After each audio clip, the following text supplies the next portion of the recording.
그 가족이 자살한 것만으로도 말할 수 없는 큰 고통인데, 이제 자살 후 이제 가족끼리 상처를 해집는 경우도 이제 여섯 밤의 애도라는 책에서도 소개되어 있는데요.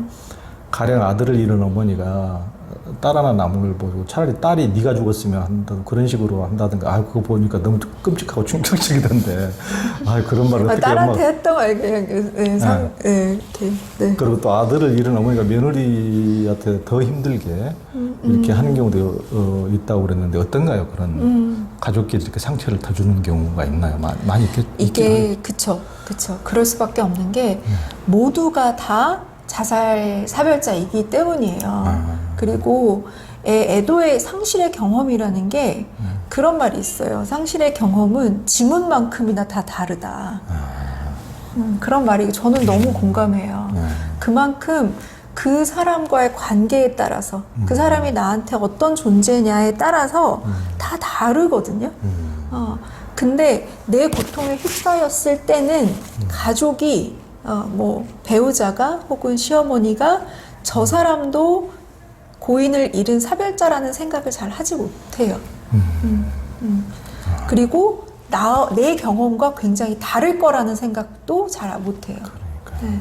근데 이제 서로 뭔가 왜 나랑 같지 않지? 왜 저러지?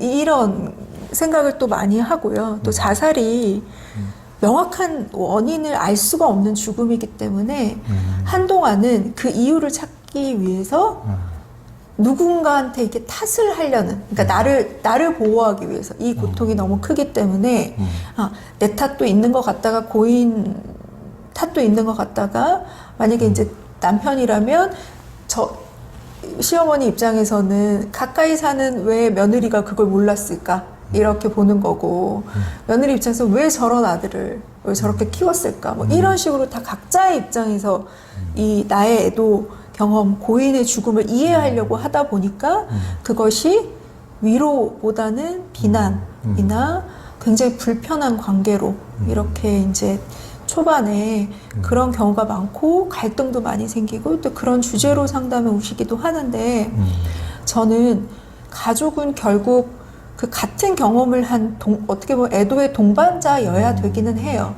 하지만 이거는 각자 몫의 어떤 고인에 대한 죽음의 그런 이야기들, 나름의 애도 과정을 겪은 후에는 그게 될 수 있는데 초반에 너무 갑자기 이 이야기들을 막 가족과 막 같이 막 이야기를 할라치면 굉장히 이렇게 부딪히는 부분이 분명히 있고 그것은 여러분이 잘못된 것이 아니라 내가 특별한 그런 게 아니라 너무 자연스러운 과정이다.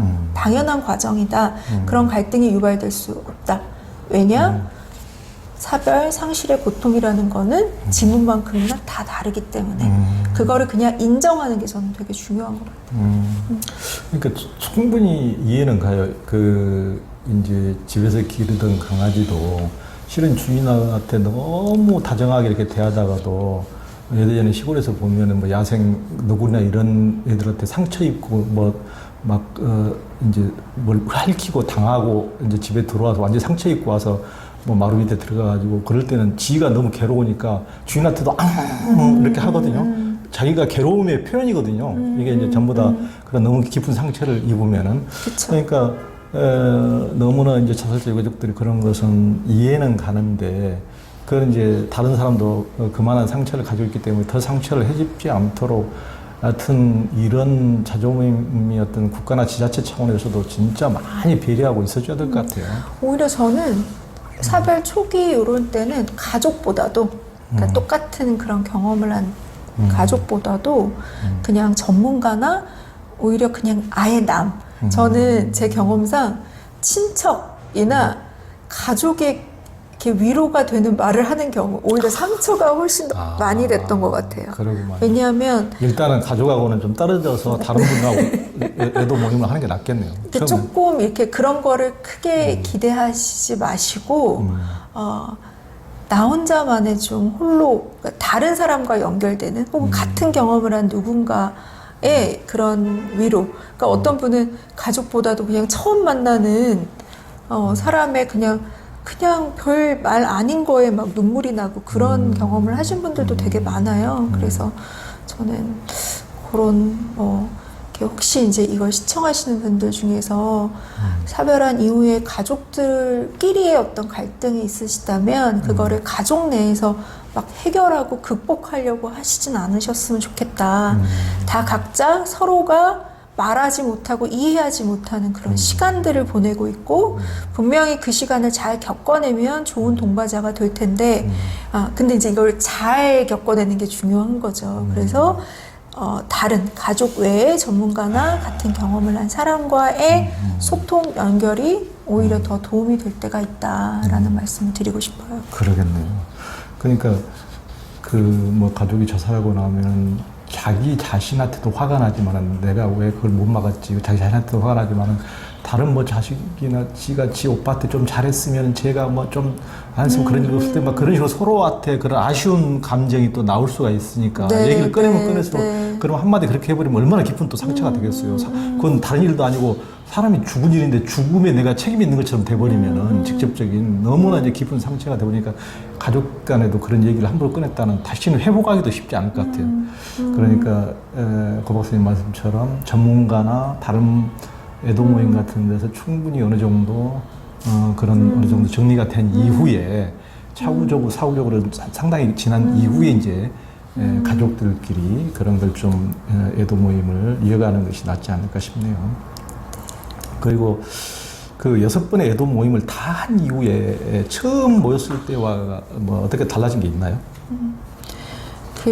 아까 말씀드렸다시피 일주일에 한 번 이렇게 매주 연속해서 하는 자조 모임은 굉장히 이제 드문 경우라서 이렇게 처음에는 그렇게 큰 기대 없이 뭔가 내 이야기를 다른 사람한테 내 이야기를 공개함으로써 좀 이렇게 도움이 됐으면 하는 그런 목적으로 이렇게 오셨는데 의외로 너무 이야기가 다양한 주제로 폭넓게 깊게 이제 이야기가 진행이 되면서 저희가 한 2번째 모임에는 개별 어떤 목표를 만들기도 했어요. 그래서 6번의 모임이 끝나면 뭐 어떤 것들을 또 해보겠다. 이 모임에서 달성해보겠다. 뭐 이런 목표를 만들기도 했는데 저는 이게 어떤 사별자도 6번 누군가와 이야기하는 게 굉장히 드라마틱한 어떤 무슨 회복과 치유는 아니라고 생각해요. 그러기에는 너무 짧죠. 그렇지.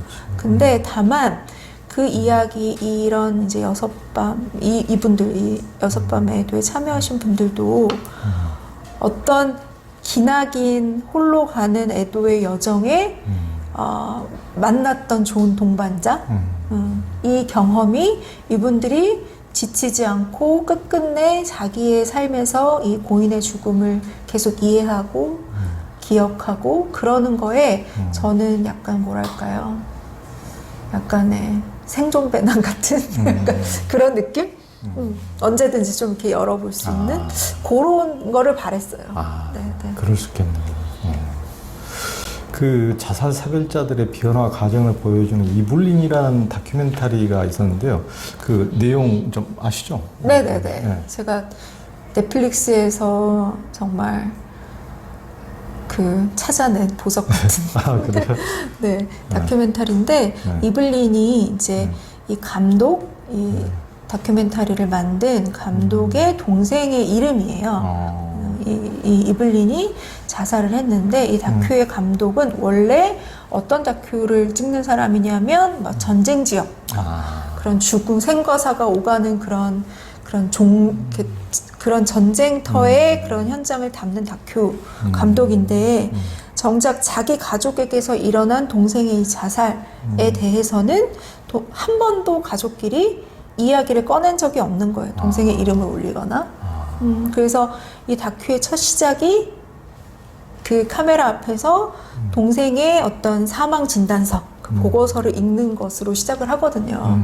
그리고 남겨진 형제들과 함께 동생과 함께 했던 어떤 그런 여행 지역을 같이 다 함께 여행을 하면서 동생에 대한 아주 소소하고 유치한 것 같은 그런 기억들을 함께 이야기하기도 하고 다투기도 하고 네가 맞냐 내가 맞냐 그리고 이 죽음의 이유에 대해서 각자가 생각하는 것들을 얘기하기도 하고 이혼한 아빠를 만나기도 하고 혹은 제가 굉장히 이블린에서 좋았던 거는 여행지에서 중간중간에 만나는 사람들과 이야기를 하는 거예요. 그럼 그 사람들도 자기의 사별이나 애도 경험을 이야기하는 거죠. 실은 나도 이런 게 있었다. 너도 저희도 이런 게 있었다. 그러면서 뭔가 그야말로 연대하는 그런 것들이 너무 좋았고 그리고 이제 이 끝에 비록 우리가 이렇게 긴 여정을 함께 했음에도 불구하고 우리가 6밤의 애도를 통해서 완전히 다 치유되고 회복되지 않은 것처럼 이블린에서도 끝이 이제 그렇게 끝나는 거죠. 하지만 중요한 거는 이제 이블린의 이름을 이야기하는 게 두렵지 않다. 피했던 어떤 그 이름을 저는 그게 굉장히 의미 있는 이 다큐의 포인트인 것 같아요. 그래서 그런 것을 전달하고 싶어서 그래서 이게 고인의 이름을 부르는 게 두렵지 않고 아프지 않게 하는 것 그것도 애도의 굉장히 중요한 지점이기 때문에 그래서 많이 이제 권하고요. 여러분도 한번 넷플릭스 구독하신 분들은 꼭 보셨으면 좋겠습니다. 특히 형제의 사별하신 분들. 네. 그러네요.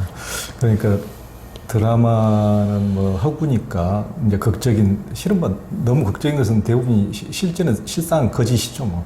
그런데 이제 이건 다큐는 사실 팩트를 가지고 엮는 거니까 그런 거짓이지 않섞인 그냥 담담한 그런 얘기들 그런 게 참 현실적으로 다가오겠네 훨씬 더. 네. 그 자살자 가족에 대한 이제 배려를 한번 얘기해 보고 싶은데요. 자살자 가족은 가족의 자살만으로도 너무나 이제 고통스러운데 이걸 사실대로 주변에 알려야 되나 말아야 되나 또 알리지 않고 이제 통상 상가에서 자살 교통사고라고 했을 경우 이제 상가에 온 조문객이 얼마나 다쳤는지 가해자는 누군지 보험금은 얼마인지 꼬치꼬치 캐물어서 이제 더욱 힘든 경우도 있다는데요. 만약 주변에서 그런 비슷한 사례가 있다면 어떤 배려가 필요할까요? 묻지 않는 게 좋습니다. 고인이 이야기할 때까지. 이게 대부분 그렇게 꼬치꼬치 물으시는 분들은 그 사람을 위로하기보다는 내가 너무 궁금해서. 그러니까 자기 호기심을 네, 채우려고. 그런 거가 대부분이에요. 진짜 그 사람을 위하는 사람은 그 사람을 기다려줘요. 그 사람이 이야기할 때까지. 1년이고 2년이고. 저는 그런 게 필요한 것 같아요. 그렇죠. 네네. 그 인간에 대한 예의죠. 가장 네. 고통받는 사람들에 대한 예의고. 네. 이제 만약 주위에 자살자 가족이 있다면 어떤 말을 조심하고 어떻게 위로할 수 있을까요? 조심해야 될 말은 그냥 왜 내가 그런 거 있잖아요. 우리가 이렇게 구명 튜브 같은 거를 던질 때 확 던진 다음에 내가 이제 끌고 올 수 있는 한쪽 끈을 내가 잡고 있어야 되거든요. 그게 저는 위로의 말이라고 생각하는데 어떤 사람은 끈을 잡고 있지 않고 휙 던져놓고 돌아서는 그런 위로의 말을 하는 경우가 있어요. 난 했다 이거죠. 그런 거는 정말 금물이고 그리고 이제 그런 뭔가 판단을 하는 내가 봤을 땐 넌 이러니까 이러는 게 좋겠다. 이런 위로를 정말 우리나라 사람들이 많이 하거든요. 그런 감정을 이렇게 함께 머물러주고 들어주는 거는 참 이렇게 어색해하고 힘들어하고 그냥 이러이러하는 게 좋겠다, 좋다더라. 뭐 이렇게 딱 해결책을 자꾸 제시해 주려고 하는 그런 위로를 하고 싶으시면 그냥 아무것도 안 하시는 게 낫다. 그래서 그냥 오히려 그냥 사례를 말씀드리면 좋을 것 같아요. 제가 만난 유가족분들은 그냥 모른 척 해주면서 일상생활을 챙겨주는 뭐 반찬을 문고리에 걸어준다거나 아이를 내가 정신이 없으니까 아이를 케어해 준다거나 뭐 이런 것들이 말없이 그런 것들이 도움이 됐지 어떤 특정 말은 참 하기도 힘들고 그런 것 같아요. 그러네.